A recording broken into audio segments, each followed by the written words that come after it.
the elephant in the room. How did you look at me as a player back in my day? Were you a fan? You started off at the start there, Tom. All-time great. One of the all-time greats. You're a club legend. Yeah. Eddy, do you feel the same? What was your thoughts on me? And in that little period from 13 to 15? Tough, uncompromising, fucking you ripped and teared in a very legit back row. Could hit a fucking line. Could hit a line. And I've always had a soft spot for a man that could fucking run a line. Yeah. And you could run one. With the best of them. Yeah. So from that perspective, always been a huge fan. 15 tries for the club, Eddy. I'm trying to remember his stats just off the top of my head. Well, I think it was 15 tries for the club, Tom, but a little over 50% win rate, about 50.31, something like that. Wow. Yeah. 68 games, something like that. Yeah, it would have been about 68 just from memory, Eddy. We haven't done any research. I can remember every single one of them. Yeah. 68. Photographic memory just comes back to me. Okay, welcome back to the Scope podcast. This is coming exclusively to you from the BSC Content Studio. Boys, first of all, I'll introduce you. I've got Tom and Eddy from the Hello Sports podcast, boys. I didn't think there was a person that spoke about Manly more than me, but I think it's you, boys. Well, I'm happy to hear that because I think we characterise ourselves as the biggest Manly dribblers going around. Yep. So that means a lot to come from a Manly legend such as yourself, Scope. Thanks, brother. Yeah, look, it's a title we're proud of. And every week we look to uphold that, obviously. Yeah. Through Dribble and yarn about the greatest club of all time, Manly Seagulls. Exactly right. Who are looking fucking red hot, if you don't mind me saying. Oh, fucking oath. And we'll get to that. But first of all, Eddy, we're gonna have a beer together, mate. We are, mate. Apologies to our mate bloke in a bar. I went to Surrey Hills. Oh, that's delightful. That's my first beer in 6 weeks. Tom, you're sitting there. You're 4 days off the piss. Yes, I'm 4 days off. I'm trying to lose like 10 kilos in 3 months, and if I don't lose it, I have to get the Olympic rings, which is enough motivation for me. I was almost going to have one, but I was like, if I break 4 days in, like I'm just a piece of shit. So. But look, it would have been a pretty good time to break one. Yeah, it would have. With an ex-Manly legend. Yeah, and look, I mean, there's only alcohol in this studio, so I was like, can I have a water? Like, no, you can have a beer though. I'm like, that's all we got. And you know what? There was potential for you to break my dry July, as we talked about, because I've been in contact with you guys for a couple of months. We're going to do a footy companion. It was going to be the Raiders versus Eagles game on Thursday night. Thank fuck we didn't do that one. Yeah, and then they ended up getting dusted, didn't they? But no turbo though, so obviously it makes a big difference. But like I said, we've been in contact. Obviously, Kempy got us. He's been speaking about you guys for a minute. Yep. So let's go back to starting like from your journey, even before Kempy. You've been doing this. I went back and had a look at your podcast, listened to the first podcast. It's no longer there. No. You started about episode 70. What year did you start, and then how did it all come about? And so what were the early days like? I think it started in 2016. I just go back to like I've had a scroll to like the start of our Instagram, which has like some post for the first episode. I'm pretty sure. So I think it was 2016. I've still got the first ever GarageBand file on my hard drive that we did. We sat down at like a table.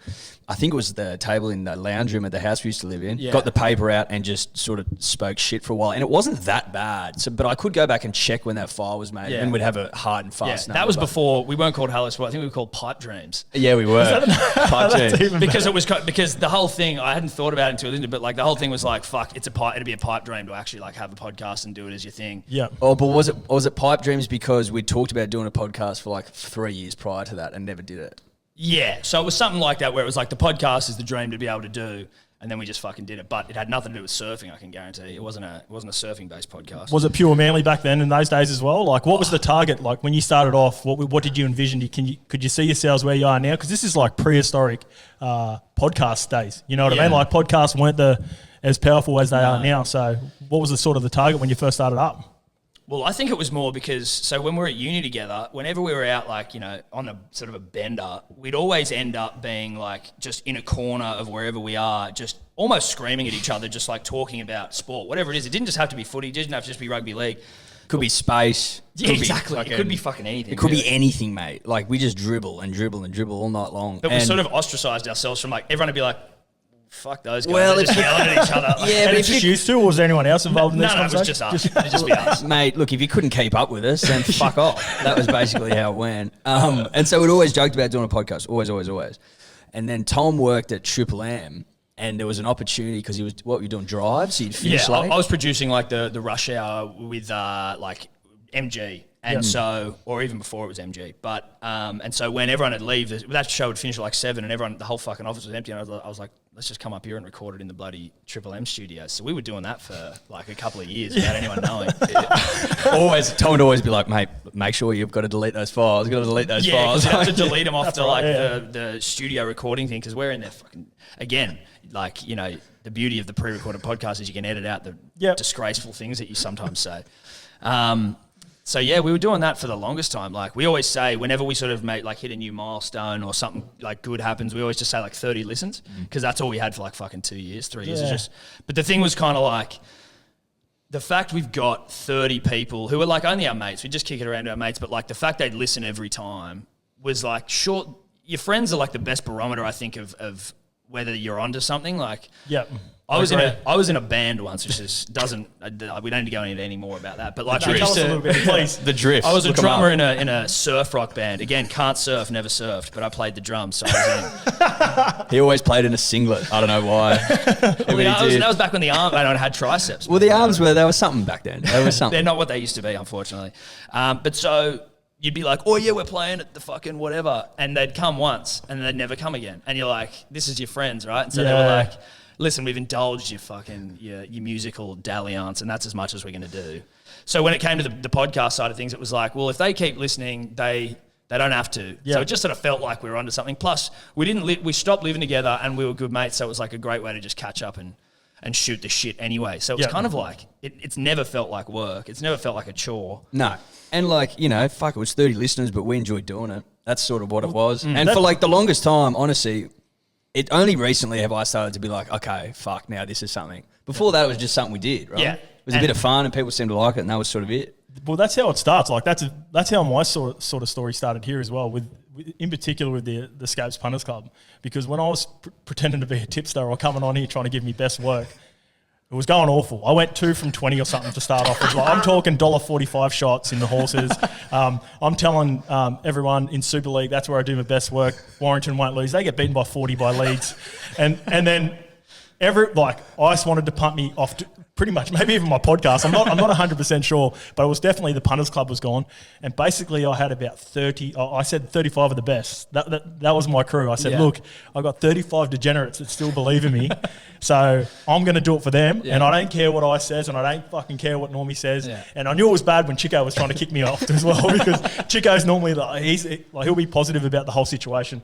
But yeah, it's crazy how like that sort of little core following, they show a bit of belief in you, and then, you know, it just grows organically. Things just keep growing. Like they sort of, like anything, but you only sort of realize it once you get to a point where you can see the value of it. But it was just that consistency, just doing it. We've pretty much probably missed, like, even over like Christmas and shit, we'll find time to maybe do it, or we'll put out something. But since 2016, we've pretty much done one every week. We've had a couple of moments where we've either had someone on or we've been on someone's podcast that's sort of given us an exposure to a larger audience. Yep. But the audience has really been built sort of like off of fucking long graft and like word of mouth. We're like pretty averse to self promotion. Like, it just doesn't, like, I've never really shared anything on my personal Instagram. I shared it once. I think the first week we did it, and that was just like fucking grating for me. That's one thing I've struggled with. Yeah. Like, I've never really been like, obviously you'll see some of my stuff now, and like most of the time I'm taking the piss. That's the only way I can. That's 100%. The only way I can put it up. Like, if I'm doing something where I'm like, think I'm looking like a snack with me blonde hair and all, like some of that, even that shit, like I'm half taking the piss, but like at the start, I was just like, post, you need to be posting this and talking up your podcast, and it just never really felt comfortable for me. So building the platform originally from like YKTR Sports, it seems very similar, like we're sort of the same sort of paths with it. Yeah, 100%. Definitely. It also helps that like we just talk absolute shit the whole time. Nothing we say is serious, which makes me feel a little bit better about life. Yeah, absolutely. And it's like, there's not really any difference between how we interact with each other at all as to the podcast. So you can tell that. Yeah, it seems so genuine, like watching you guys, that you like, that's genuinely who you are. It's not, you're not trying to pretend to be anything. Nah, not at all. No, like even on the phone. If you listen to our phone calls, they're exactly the same. Yeah, like identical. And sometimes it's like now, because it'll just be like, you'll get on a phone call and then like I might have just had something happen, and I'm like, we're talking about something to do with work, but it's like something's happened to me, and then I'm like, I actually don't want to keep talking to you about this because it's funnier if we record it. Yes. So like, you got to be like, you know what, dude, just fucking, I'll save it. Yeah. I'll save it, because you you're constantly just trying to make each other laugh and talk shit. And Yeah. Yeah, man, it's been good. It's been it's been a long road, but it hasn't, if that makes sense. Yep. Because it hasn't felt like hard work. But if you look back on it, and we've done, 300, 400 podcasts probably, something like that. Well, we've got 200 on.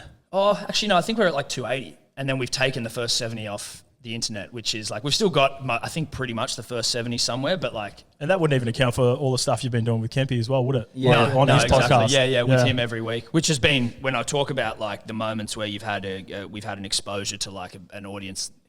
We had an interview with Watmo that was sort of like, that went big because he just ripped on everyone. Then we went on the Batuta Boys podcast and sort of would talk up at the start of every season. We'd go on there and we'd review the off-season scandals. Yep. The NRL off-season scandals. Which were, I think one year was extensive. It was the greatest off-season. We had to leave a couple out. Was that the Bulldogs Mad Monday off-season? I think it might have been. That's what started it. And then there was a litany of other scandals. Some were too... I think there might have been the Barley Brawls. Some were a couple, like the couple there too dark to even bring up on the podcast. But we're about 2 hours long getting through them all. And then Kempy. So once we started doing the podcast with Kempy this year, and just being able to sort of get in front of his audience, that's been the sort of the next one for us in terms of growing the audience. Yeah. So how did all that come about with Kempy? When did he sort of reach out to you guys? You said you sort of started at the start of the year, but like, so I think he was telling me about you guys last year. Yeah, we had him on our podcast last year. He was, again, like with the sort of self-promotion thing. When you're like, we used to do a lot more interviews than we do, but so we used to like reaching out to someone and asking for an interview was something where we were always like a bit, you just fucking don't want to get rejected, right? It's like trying to ask a chick out on a date. But so we'd never hit him up, but he was one of those people who was like, he was big in the space and it was like, he's got a cool story. But I think eventually because obviously dribblers, thanks to him, must have been telling him about us. And so then he was like, oh boys, I keep getting hit up about you. What's going on? We should catch up or something. But anyway, so basically he came on the podcast from there, and then we just kept in touch. And I think it was just the start or the end of last year. He was like just sort of saying that he was gonna be doing, or he was getting a new studio and all the shit was going on. Yeah. So we were coming in there and he said we could start doing the podcast out of there. I think when I went and did the Bloat FC stuff, he was talking about getting you in around that same time. Which was fucking hilarious, by the way, that Bloat FC shit. Cheers, that was you two sitting there just trying not to laugh. Mate, that was so After hard. Dribble, I loved it. Yeah. And I guarantee like that's something fucking used to would like suit you guys to a T. Oh yeah, 100%. Yeah. 100%. Well, You're we're talking essentially about doing it on we're every just doing topic it. anyway. I know, we do it all the Oh, time. mate. It's hard to ignore. Good looking rugby league player. Hot Good players Lord. are hot. Hot What do you players are want hot, me to mate. That's When in fair. doubt, go hot. Simple as that. All right. Sorry. You wanna No, go mate, over? I was just going to say 2021's been a good year for us. Yep. Obviously not for the greater public generally, but in our little niche world, it's been good. So onwards and upwards, mate. And speaking of good 2021s, our bird gang, Manly Seagulls, they're flying boys. I wanted to dig into the history of your love for the bird gang. Yep. So first of all, we need the elephant in the room. How did you look at me as a player back in my day? Were you a fan? You started off at the start there, Tom. All-time great. One of the all-time You're a greats. club legend. Yeah. Eddy, do you feel the same? What was I your do, thoughts mate. on me? And in that little period from 13 to 15, Tough, uncompromising, fucking you ripped and teared in a very legit back row. Could hit a fucking line. Could hit a line, and I've always had a soft spot for a man that could fucking run a line, and you could run one with the best of them. Yeah. So from that perspective, always been a huge fan. 15 tries for the club, Eddie. I'm trying to remember his stats just off the top of my head. Well, I think it was 15 tries for the club, Tom, but a little over 50% win rate, about 50.31, something like that. I think that was something like that. wow. Yeah. 68 games, something like that. it would have been about that. 68, just from memory, Eddie. We haven't done any research. I can remember every single one of them. Tom. Yeah. 68. Photographic memory just comes back to me. Now we fucking love it. But mate, I was a big fan of your work. I remember we used to play Oztag. Yeah. In the eastern suburbs, and I come up against you on. Well, I think Oz was in the team as well. Yeah. I was like, "Fucking hell, was that Justin Horo?" And all the boys were frothing. We're like, "Holy shit, it's Isaac John and Justin Horo and shit." So, man, I'm always a big fan. And then when I saw you on the Oztag field, I thought, "Fuck, you still got it." Slow down Just a keep pinch. going, boys. Slow Just down. keep You'd slow going. I'm down a joining you. pinch. Yeah. You'd slow down a pinch. Yeah. I'm not going to tell a lie. You'd slow down a pinch, but you still had it. Yeah, those pins just don't go like they used to, boys. And to be fair, they're not the best looking things anyway as they were. So they, in a way, they have achieved in the NRL. Yeah. So you're probably not expecting much out of me in retirement on the Oztag field at Centennial Park, are you? No. Well, I mean, Eddy sort of is Eddie's shadow is quite large over the Oztag community. He's when you've won as many, himself. Div 3, Div 4, Div 2. I mean, look, we won't get into the premierships today, but they're out there, obviously. Yeah. I mean, records are records. Records are records. I mean, they're written in stone. It is what it is. I wanted to ask you, what was it like playing with Glenn Stewart? Best. So there's a running joke within, obviously you boys speak a lot about Manly, but there's a running joke within YKTR Sports, is that when Manly are going good, you can tell because I'm mentioning Gifty and Snake. That's when you know that Manly are killing it, because I start bringing up old war stories of Gifty and Snake. So that's obviously Glenn Stewart. I was lucky enough to play with him a couple of years at Manly. Then we linked up again in the Catalan Dragons. I will say, training against him all the time, he almost and it's not his fault, it's purely my own, training against him all the time and seeing what he used to do at training and during games, it made me try to become something that I wasn't. Made you believe. Yeah, because I'd see him running these plays. Obviously the one that stands out is the Josh Schuster fucking legally blind, no look up. Gifty, he's a bit unlike Josh Schuster. He actually looked when he passed it, but Gifty was the OG of that fucking play, and he killed it so much. But I used to see that at training all the time, so I used to have conversations with Kieran Foran and Stevie Maddie, and geez, they used to shut them down straight away. Well, didn't we hear a whisper once that Gifty taught Matt Orford how to pass? Oh yeah, someone told us that once, and it was who the fuck told us that? Was it what, Matt? It might have been Shock, but I don't think it was on the podcast. I think it just might have been when we'd seen him somewhere. I just feel like it was, but yeah, that he taught Matt Orford. I was like, what? Jesus Christ. Yeah, little Matty Orford, probably, he wasn't the strongest kicker or passer, was he? When I used to remember watching him line up a few kicks from the sideline, I was going, there's no way this is going, he's not going to make the... No, he doesn't have it in the legs, does he? He just didn't have it in the pins, and that's respectfully, of course. Oh, absolutely. But yeah, so mate, lining up against Giff was massive. In particular, we really got along well over in the Catalans, and just Catalans seems like if you're going to go and try and get a man of steel, that's where you're fucking going, right? Catalans just seems like the sickest joint to go and play footy if you're going overseas. Playing in the north of England. Was it fun? I can't recommend it enough for not only footy players but anyone to just get over that part of the world. So basically, I've told a few stories as well. Same thing, pretty similar schedule to over here in the NRL. But when you get a day off and it's a half day on a Tuesday and you're an hour and a half away from Barcelona, you get in your little Citroen fucking C4 or whatever that fucking thing was, and we'd get down the highway and that way, out of sight, out of mind, and no one would even know. We're doing our best work down in Barcelona, that's right, getting ready for a game on Saturday at our home ground. Oh, fucking hell, the midweek rip and tear in Europe. God, but that's just where no one's I assume the media attention is almost non-existent compared to over here. It's there's within the community, it's pretty big. Everyone knows everyone. The owner of the club, he's got fucking eyes and ears everywhere. Oh, so really? he knew what was going on. Yeah. And the thing was, we talked off air about our year in 2014. It was like that at Catalans. We were first equal, and then summer hit. and that was about 15 weeks into the season. We were first equal, and then we almost fell out of the 8. That's how bad it went. So holy shit! Do boys that are playing in the north of England, are they just fucking that jealous? Yes, they come over. Have to be, so basically, generally you look forward to away trips. When you play footy, if you play at Manly, you're going up to Townsville, you're going to the Mad Cow. If you're going to Melbourne, a few pole dancing and whatnot down there. There are just good joints. Gold Coast speaks for itself. Catalans, it's the only away game. So when teams come over from the UK, all the boys, 4 or 5 Aussies from every team, they hit you up straight away on Instagram and going, where are we going? I said, meet me here. Yeah. Meet me at the fucking karaoke bar, and then we'll go from there. And that's how we kicked off the nights. But mate, unreal, good times.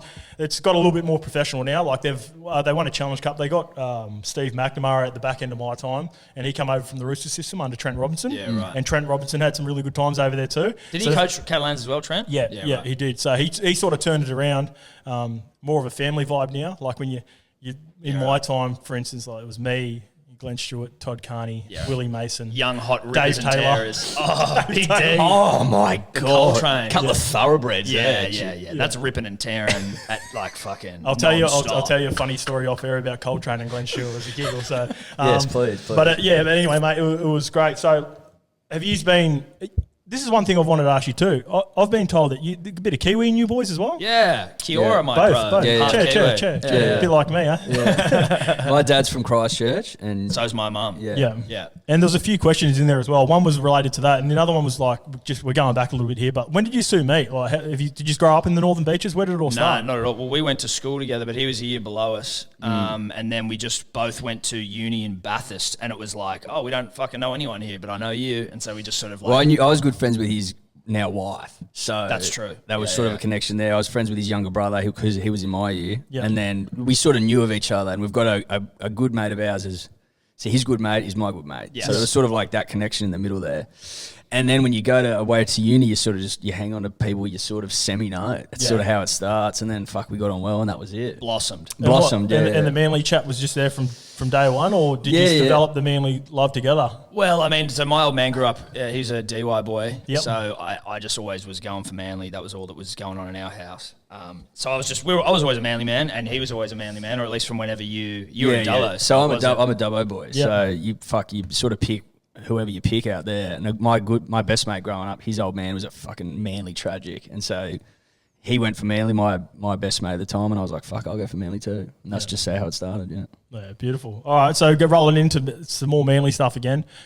Yes, do you please. have a favourite player? Can you pick a favourite player for both of you in your time? And do you have a favourite year? Obviously, the grand final years are going to stand out. Yeah, they are. Which one can you pick between them? Can you pick a favourite player in all that time? The grand final probably 2008, just Yeah. because it was so comprehensive, right? Yep. Against the fucking cheating Melbourne Storm. Melbourne Storm were cheating, like it is what it is. They were. You put 40 of the best rugby league points on top of them, Ever scored best rugby and league Steve points. Menzies crosses the chalk. Like it's just, Robinson gets 3. it's perfect, right? Yeah. And Brett Stewart throws so a flick pass. Like, what do you fucking want me to do here? I'm losing it. I was actually disappointed. Like, I wasn't watching that game live, which is something I still regret to this day, but I was at a festival off my guts. And then... Was it Park Life? Was Park Life I around think back then? it might have been Park Life. And then the crowd just out of nowhere, I was having a fantastic time. Yeah. And so just a section of the crowd just started chanting Manly, and I was like, what's the time? Holy fuck, the game. And then I called my brother, and he's like, 40 fucking nil. And I just was like, I almost just melted. So I'd think 08 it'd have to be the grand final. Yeah. And then in terms of players, I mean, Brett Stewart, Glenn Stewart, Watmo, shoulders. Jamie Lyons, Shoulders of Justice, Steve Matai, Tommy, Jake. Like, it's actually Horo. hard. Yeah, Justin Horo. Well, we've talked enough about Manly. That's But like, you can move on. honestly, like I find it hard to differentiate or pick a specific player out of those two grand finals. Personally, Yeah, it's difficult. It's difficult. It's But very the Stewart difficult. brothers, because like the Turbos are obviously the next thing, but it's like what the Stewart brothers sort of... you got to win 2 comps Dude, first, yeah. and the Turbos know that. Yeah. The boys know that. We've had They're a all- word. We've had a word. We've had a 2 fucking comps, and you're our favourites. We've had a heart to heart. If 3 and you've sealed it, you've Yeah. sealed first spot. Yeah. 2, you can share it with the Stewart boys. But Scissors, mate, paper, rock or something. But also Chock. Chock was fucking just like psychopath. the way he. One of the best things about that time when Manly dominated was like the Daily Telegraph back pages when it was just like every week it seemed there'd be a different one that was basically jacking off about something a Manly player had done. Like at one point it was Watmo, and it was like best player in the world, and it was like all the different body parts on him. It's like best shoulders, hips, 90% rating or something. And I was like, yes, like I just when this shit goes on, we watched the fucking 2008 grand final 2 days ago. Yeah. Like we're just dribblers, dude. Yeah. So my favourite memory though was Gifty coming back for that grand final in 2011 and then winning the Clive. yeah, that grubber, which was the most audacious fucking Yes. thing you've ever seen. Yeah, it's one of the more slept on moves in grand final history. because it was so like, what the Like fuck they show are you the doing? tackle from Scott Sattler a fair bit, which Yeah. is, he deserves that. But when you talk about highlights of like, they were under the pump too. Yeah. Warriors were starting to come back. They were feeling the pressure on the. And that was the Sean coming out of the Johnson, eighties. like, who the fuck is this kid Yeah. moment, where it was like anytime he touched the ball, everyone just shit themselves. Yeah, And that grubber was like, 20 metres out or something from our own line? Yeah. And I remember watching it. And I think it might have been the fuck? third or fourth tackle or whatever, and they've just been pumped for a couple, like 2 or 3 of the best. Yeah. Mate, And he decided to just put it on the foot to fucking Michael Robinson, was it? Yeah, it was Robbo. Robbo. But I remember watching that. That's the thing as well, like being a dribbler and not knowing anything, right? And I don't when it comes to rugby league X's and O's, we try and steer away from it. But it's hard when you're watching a game, right? And so then he's done the grub, and I remember going, what the fuck are you doing? Go! Yeah! And you just completely change your tune. But that grubber was one of the all-time great moves. One of the all-times. There's only one bloke on the paddock that could pull that off. Yeah. And it was Gifty. Whereas, like, Scotty Sattler's tackle's all right, but, like, everyone plenty of thinks blokes so. have made that. It's okay. Benji's flick is all right. Whatever. Fuck, mate, whatever. I think it was, no. I mean, nothing shit. special. I was lucky enough to see Nothing that I haven't live. done in Oztag, mate. Yeah, I was lucky enough to see that live, boys. I was at that grand final. So, like, they obviously, they played the Warriors. That was like an 80-20 split, it felt like, that game. Like, I was there as a neutral at the time because I hadn't developed the love for the club yet. This is when I was at Parramatta. I went to watch that game, and, mate, like, they're doing the haka in the grandstands. And like, it was, really? So when Gifty pulls that off, like it almost erupts, and then it just the whole crowd was deflated because Robbo picks it up and fucking takes it another fucking 15 or 20. And then Ches scores, I believe. Yes.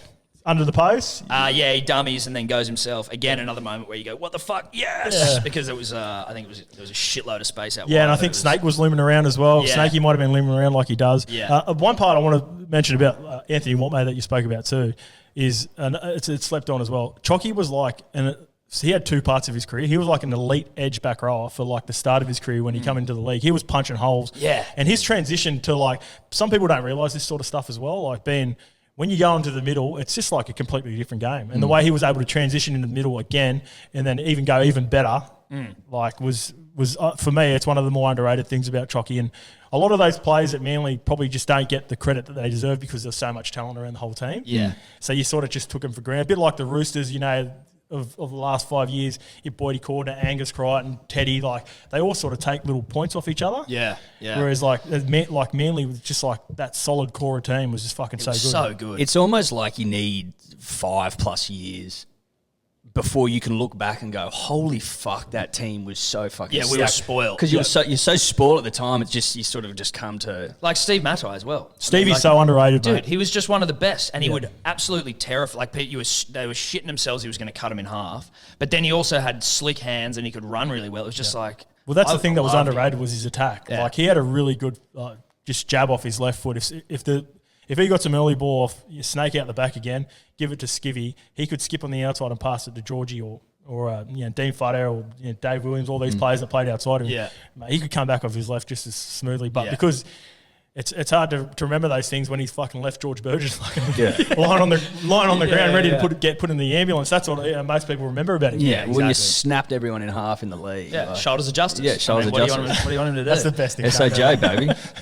Shoulders.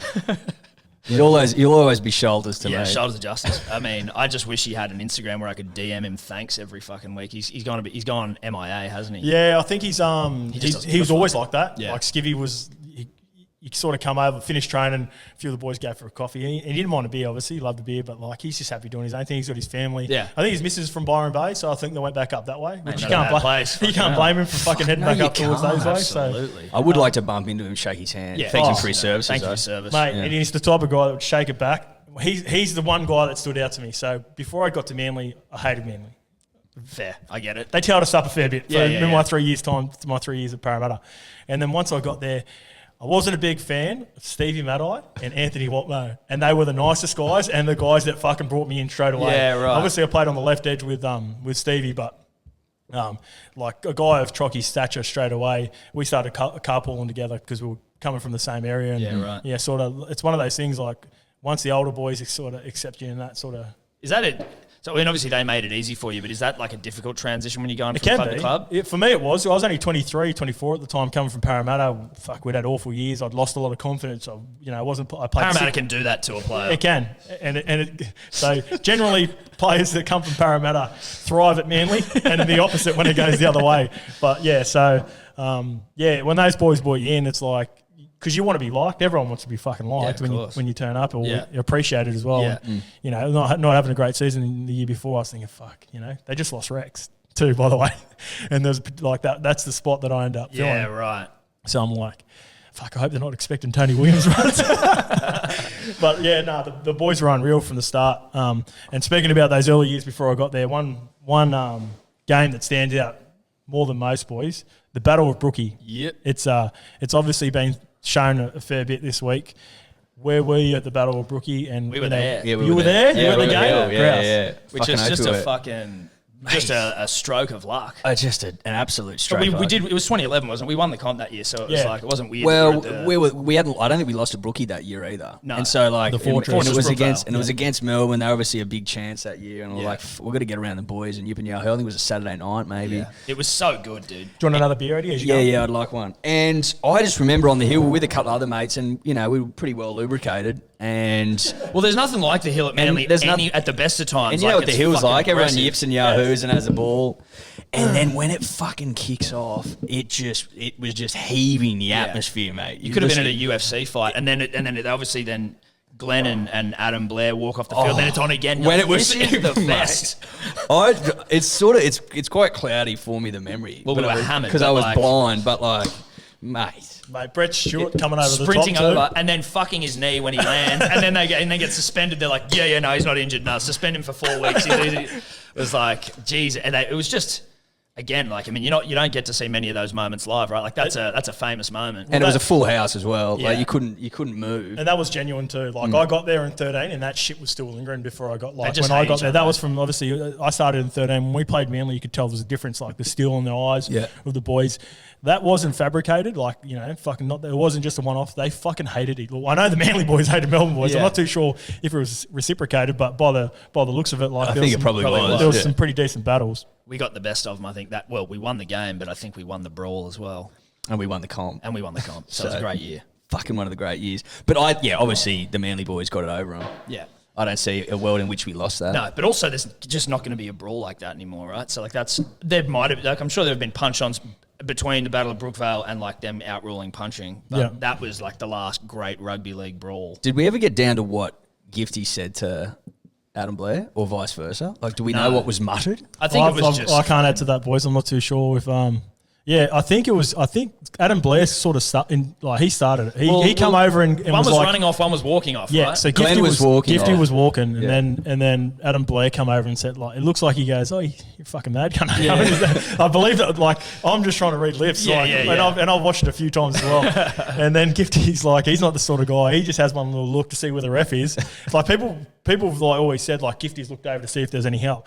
I think he was looking to see fucking like where the refs are. Yeah. And then he's looked back over and gone, "Oh yeah, fuck, we're sweet, let's go." And then they just got into it again. So that is such an old school approach, like just ignoring the fact there's 50 cameras at the ground. You know what I mean? He's like, "Well, fuck, are we on here or not?" Yeah, and they don't land a single punch really. It's all glancing blows, but you're just like, yes. Doesn't matter. Fantastic. And Snakey's glanced them more than any others there. But like you're seeing, you can tell a lot about. Obviously, I don't want to dig on Melbourne too much, but at that time, bunch of dogs. But it was 7-on-1 before a Melbourne player got there. Like the urgency from the Manly team compared to the fucking Melbourne team. No, they're not team players. They're all out for glory, and we were just a brotherhood. That's why we won the fucking comp. It was like one in, all in. We ran that's exactly right. Well, that's why all the boys were taking pay cuts. That's exactly what was best for the club and the badge time. But if you start throwing punches at one of my boys, we're going to come in and snatch your they soul. They two go hand in hand, don't they? Yeah. And that's why we basically won 3 comps in that period.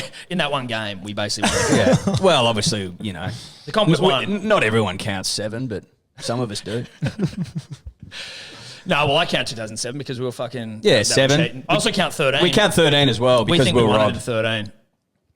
Look, I was thinking about if we're going to get into this as well because I feel like I can go too far down on it. But I haven't watched it again, so I can't even really. Do you know I didn't? So I didn't watch it until someone sent me a clip, and there's like an 8.5-minute clip of the bad calls that we got in the grand final. Mm-hmm. That is, I should never have watched that before because I was the type of guy. I come out of that grand final and went, you know what? Yeah, fuck. There was a few bad calls, like myself included. One of them on the penalty on Hargraves underneath the post to kick the penalty before half time. I was like, you know what? Fuck it, I'm just going to cop it on the chin. I'm not one of those guys that dwells. I don't want excuses. Yeah. But when I watched that clip of I don't know if you watch it. It's 8.5 minutes of bad calls. I will be watching it today. I guarantee you. And they go through them all, and fuck, there were some bad ones. So after that game, wasn't there an old dribbler at the pub? Yeah. So I was working at the Royal in Paddington, and after the game, some dribbler had come in. I don't know who it was. Like you never saw him, but left like photocopied. He'd written out a full sheet about why Manly were robbed, and he'd left copies of it all over the pub. And I can't believe I didn't fucking keep it. Yeah. But I just remember reading this thing, and it was hilarious and obviously correct. But I was like, this is why rugby league's the greatest sport. I remember you called me. I was delivering alcohol, and you're like, "Bro, what are you like? Where are you?" I'm like, "I'm out west." He's like, "How long have you got?" I'm like, "Plenty of time." He's like, "Let me read you out this fucking sheet some dribblers knocked up." It was so and ridiculous. It was perfect. Yeah. It was so perfect. I can't believe if you're out there, dribbler, please fucking send it Fucking in. reach out, Send it bro. in. You know what would be even a bigger plot twist? If he's the guy that actually put up the 8 minutes on YouTube. Dude, it probably is, right? Like this guy's dedicating his life to just like trying to get that grand final. When you overturned. said that 8-minute video, he's the first guy, I assume it was a guy, that I thought of. Yeah. So, like, it could be. it could well be. It could well be. But so we did win 2013. It's We basically did. what we're saying Yeah. in a roundabout way. Cheers, boys. I'll try and get a ring made up for Yeah, you. congratulations. Thank you very much. Look, All if the right. NRL has any fucking substance, any backbone, they'd make up that 2013 Yeah. Manly team rings, I reckon. Yeah, with a little asterisk. Do we need an asterisk? No. Or No. The Roosters need an asterisk. Yeah, that's we don't fair. need an asterisk. That's fair. Don't put that on us. Fuck Yeah. the Roosters. I'm trying to forget Great about that, boys. disrespect. Actually. Yeah, sorry, it's mate. bringing back some emotional scars. So let's move on to the current batch of players. They're coming up against the Melbourne Storm on the weekend, boys. Yes. As you've seen, we follow you guys, you follow us. I put a little bracket out, I was looking at that. and I know you have had a look at it. I actually have us losing this game against Melbourne. What are your thoughts? Do you think I mean that, or do you think I'm playing mind games? I mean, look, I fucking hope you don't mean it.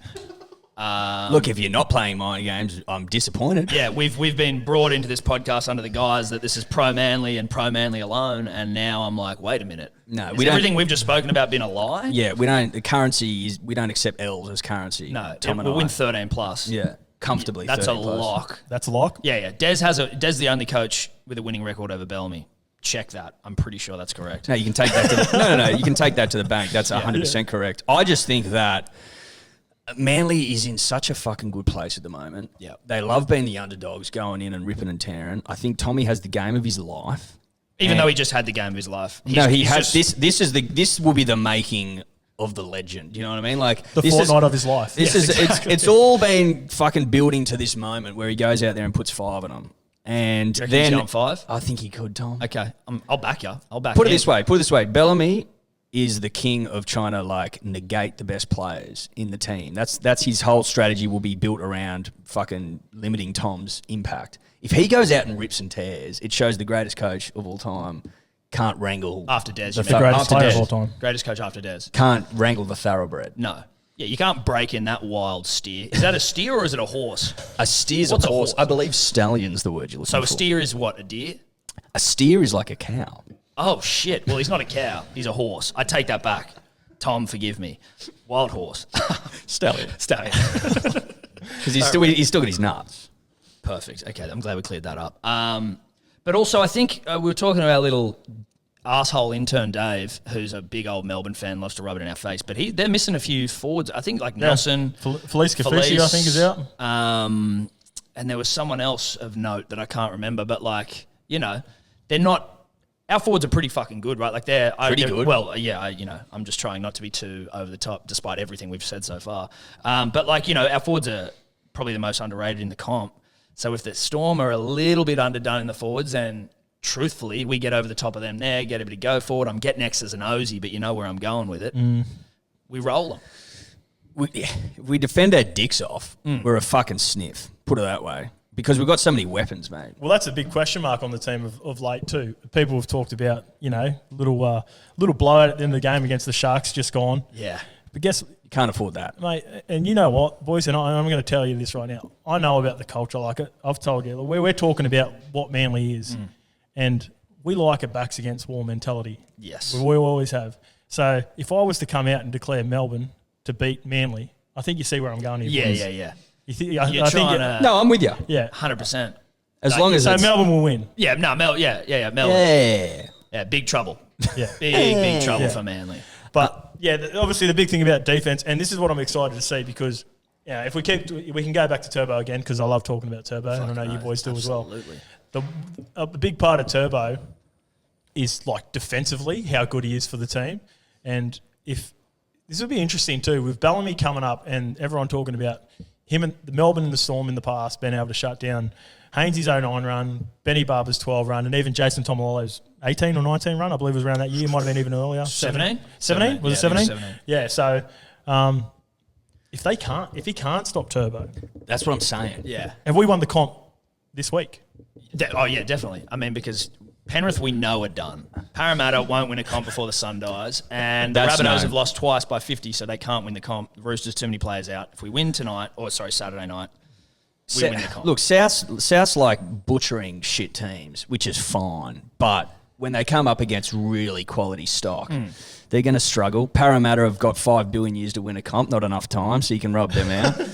Penrith are just, it feels an awful lot like last year should have been the year, because the injuries start to roll into town and there's just a bit of doubt sneaking in. I just think, just not where you want to be.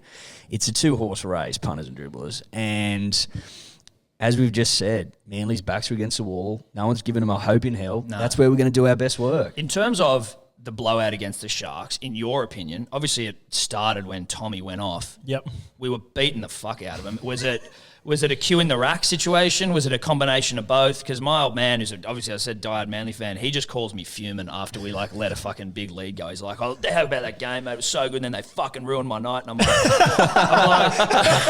Ruined my night. And still won by 20. Still won by 20, and I'm like, mate, 22. I'm like, 22. I'm like, look, we just fucking, I don't think we really gave a shit after Tommy went off and just sort of put the Q in the rack a little bit. But do you think that was it? Like, do you think that was 100%. more it than? Well, this is, and obviously jokes aside, talking about the bracket and how I see sort of Manly finishing the year, I still think there's a lot of growth to come from them. Yeah. We've got a lot of players that, not only fucking finals experience, not a lot of first grade experience. Some of these young guys who guys we love, Ola Kawatu, Schuster, I had them on the body. Morgan Harper, Brad Parker's been around for a couple of seasons now.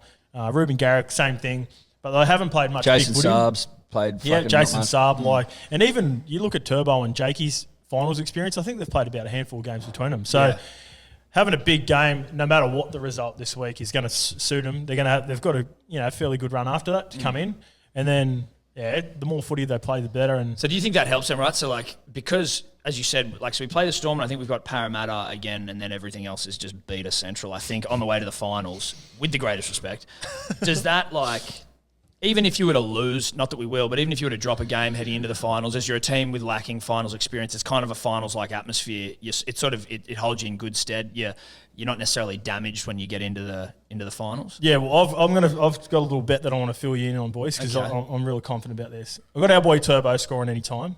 I got the Fox scoring for the Melbourne Storm, and I got the game under 10.5 either team. I think it's going to be a fucking close game. It's going to be a really good game, and like I said, if they can, get through this game, and I'm not even talking about winning, nice and close, and Turbo still does Turbo with what they're trying to toss up to stop him, then it'll be interesting by the time they get to finals, because we're only going to get better. Like Melbourne are Melbourne. Yeah. Melbourne are always going to be Melbourne. They've been the most consistent in the last as long as we've been consistent at Manly. Yeah. But Manly's got fucking so much more room for growth, I reckon. Yeah. And if this game, if it goes the way I think it's going to go, I can't see a negative coming out of this game unless they get fucking 13 buys. But that's not going to happen. No. And in terms of Tommy as well, right? Like, obviously his attacking prowess is the easiest thing for a dribbler like Eddy or myself to see and enjoy. But if Bellamy can shut down his attack, individual attack, but he still seems to he still just takes tough carries and shit. And as you said, his defense is good. Yep. Is there more to cutting him out of a game than just his fucking tries? I've been trying to think about it, and this is not even coming from a bias side. This is trying to come from a neutral side and try to figure straight out down the middle. Who's going to win the comp, and how a team's going to. How is Bellamy going to do this? Because he's done it before in the past. I just don't see. I can't figure it out. I don't know what they're going to do, because the way that Tommy attacks, you'll see it a lot. He floats around the back of the ruck a bit similar to what Benny Barber and Jared Hayne did. But it's he's got Benny Barber's awareness and Hainsey's strength all together. He's like a hybrid, complete player of both of them together. And the way you can game plan Finchy's talked about it on his potty, about how they try to stop Hainsey. The idea was, when Hainsey skips across the field like he did in that grouse try against the Dragons back in the day, you just keep following him. Doesn't if he's going sideways, you just keep going and you stop Hainsey. If he drops it underneath, fuck it, someone else will cover it. like Turbo's coming straight at you.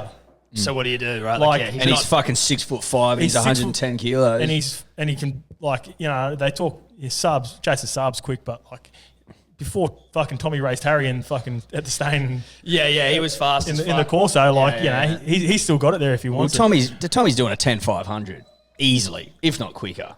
comfortably. I think Jason Sub beats any fucking one in the world at top speed. Yeah, of course. But I'm saying No, I'm Tommy's with you. fucking quick and he's huge. I just was watching the 100 final. I'm like, Sub beats all these losers. You just Yeah, saw at it. the You're Olympics, like, yeah. the Olympics. I'm going Sub. Well, there's smokes more all money these. in there's more money in rugby league, so that's why he's not. They don't get paid, do they? It's all No. sponsorship. It's all you can't. No, there's no, nothing no. unless you win it. Mate, I remember it. Usain Bolt. Usain Bolt's at his peak. I remember one year he made 30 million, and fucking 30 million of that was from Puma, and he won 300 grand on the track.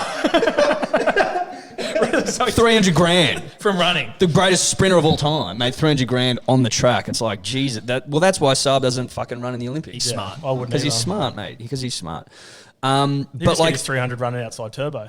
yeah, exactly. As we move into the finals, though, like, I just look at and I hear Kieran Foran speak, and he's been there and he's done it with Cherry Evans before. Having those two running the show is going to be so fucking valuable to us in our ability to go deep and lift the fucking trophy, I reckon. And with like young boys around, like your Olakawatu's, Schuster's. Mate, the whole team is relatively young, and even as you said, the Turbos haven't played much finals footy at all. So to have fucking two thoroughbreds there that have done it.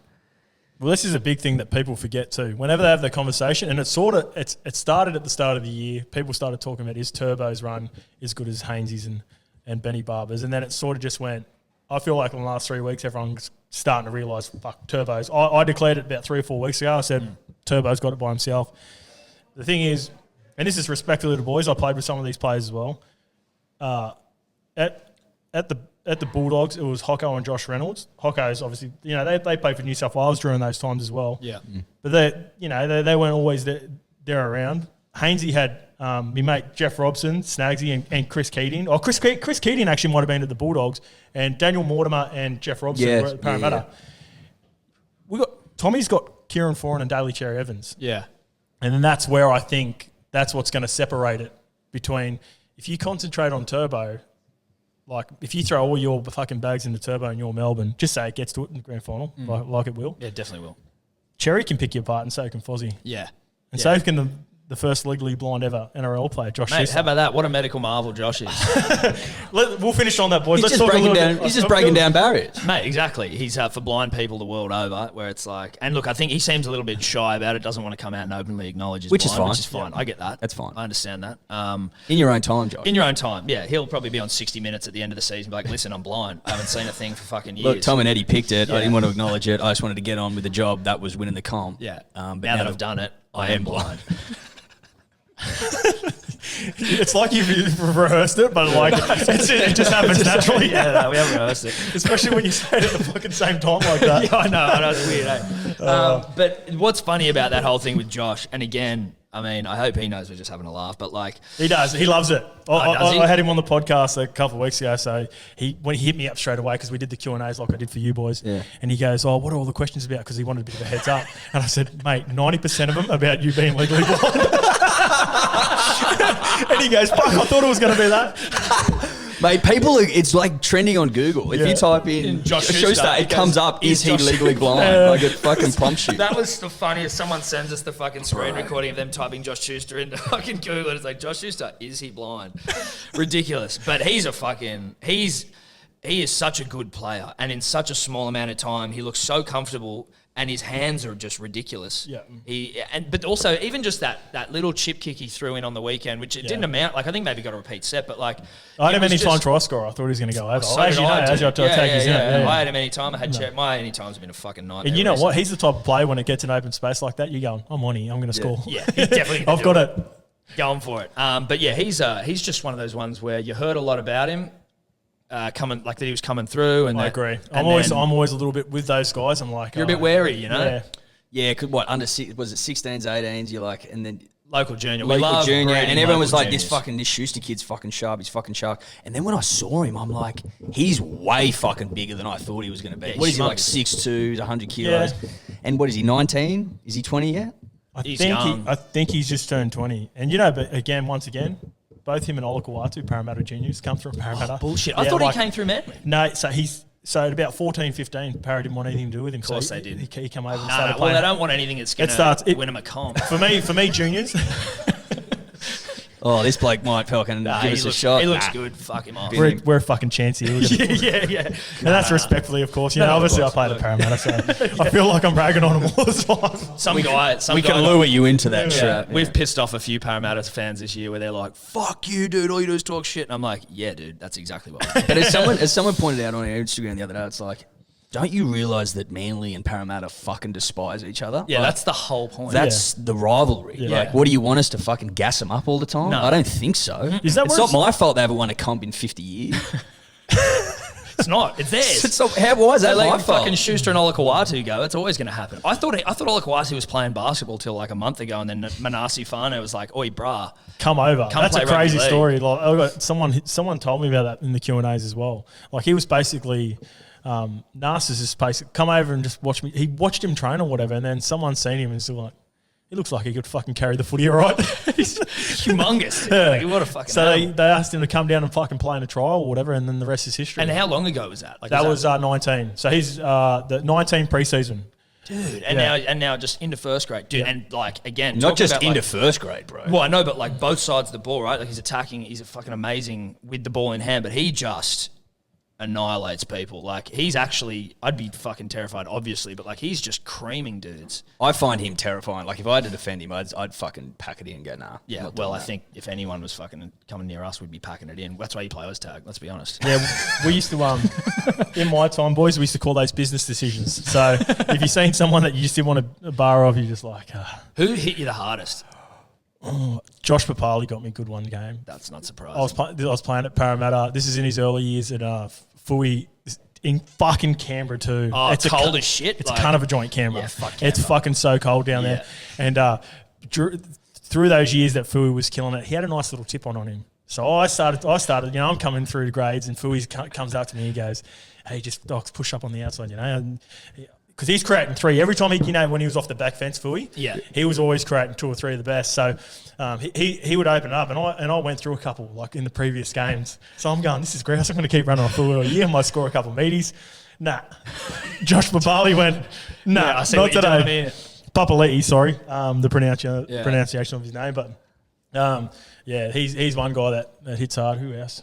I tried to shoot out of the line and put a shot on Sam Burgess. Oh, dude. Again, these all happen at Parramatta. I don't know why. Something in the water there, dude. I don't know what it is.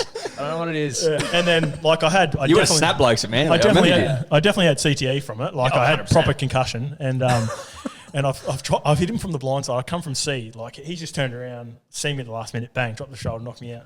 And then not only am I fucking knocked out and I'm already concussed, Isaac Luke thought it'd be fucking grouse to fucking smack me on the head and let me know how good he got me. Fuck. So I'm like fucking trying to get off the ground and fucking Bully's fucking whacking me in the back of the head. I'm going, yeah, This is just what I need. You're going to fucking, by the time I'm 40, I'm going to forget my name.